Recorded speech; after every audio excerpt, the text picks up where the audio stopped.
EPS যোদ্ধা সকল ভাই বোনদের জন্য বিশাল বড় সার্কুলার।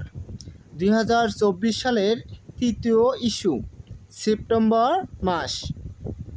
উৎপাদন এবং জাহাজ 3, 4, 5, 6 এই 4 দিনে তাদের ইস্যু হবে।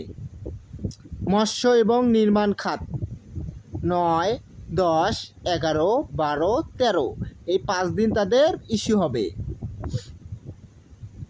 অতিরিক্ত ইস্যু হবে 20 এবং 23 সেপ্টেম্বর। অক্লান্ত পরিশ্রমের মধ্যে এই দিনটির অপেক্ষায় সবাই থাকে।